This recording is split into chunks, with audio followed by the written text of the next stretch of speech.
আসসালামু আলাইকুম প্রিয় দর্শক।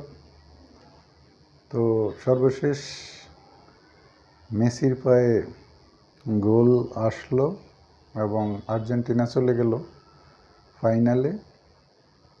গত কয়েকটি ম্যাচেই মেসি অনেক চেষ্টা করেও গোলের দেখা পায়নি, অধরাই থেকে গিয়েছিল প্রায় গোল। তো তার বল জালের নিশানা খুঁজে পায়নি, গোল পোস্টে সে গোল করতে পারেনি এবং সে গোল করতে ব্যর্থই হয়েছিল। তো সকলেই তাকে নিয়ে চিন্তিত ছিল যে এই বুঝি তার মেসি যুগের অবসান হতে যাচ্ছে এবং মেসি বুঝি পুরিয়েই গিয়েছে, আর গোল করা তার পক্ষে হয়তো সম্ভব হবে না, এখানেই মেসির অধ্যায় হয়তো শেষ হয়ে যাচ্ছে।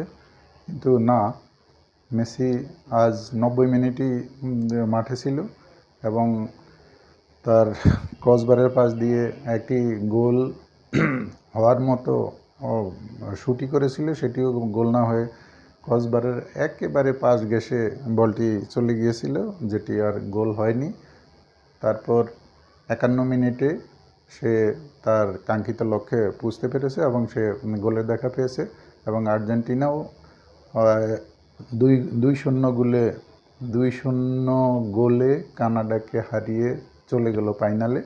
এখানে মেসির অবদানকে অনেক গুরুত্ব সহকারে দেখানো হয়েছে এবং আজ সে ম্যান অফ দ্য ম্যাচও হয়েছে মেসি, তো তার নৈপুণ্যপূর্ণ খেলার জন্য। তো আর্জেন্টিনা ফাইনালে চলে গেল এবং এখন দেখা যাক তাদের ফাইনালে তাদের প্রতিদ্বন্দ্বী কারা হয়। তো সেই পর্যন্ত আমরা অপেক্ষা করব এবং আমরা এই আর্জেন্টিনা এবং তার প্রতিপক্ষ যেই দলই হোক, কলম্বো কিংবা উরুগুয়ে, যে দলই প্রতিপক্ষ হোক আর্জেন্টিনার, আমরা সারা বিশ্বের যারা ফুটবল প্রেমী সবাই উপভোগ করবে তাদের ফাইনাল ম্যাচ। এই বলে আজকের সংক্ষিপ্ত ভিডিওটি এখানেই শেষ করছি। তো আমার ইউটিউব চ্যানেল এবং ফেসবুক দুই জায়গায় আপনারা এই ভিডিওটি দেখতে পাবেন। তো আপনাদের কাছে বিশেষ অনুরোধ, আপনারা ইউটিউব চ্যানেলে একটি করে সাবস্ক্রাইব করে এই চ্যানেলটিকে এগিয়ে নিয়ে যাওয়ার জন্য সহযোগিতা করুন এবং আপনাদের সাথেই রাখুন। আল্লাহ হাফেজ।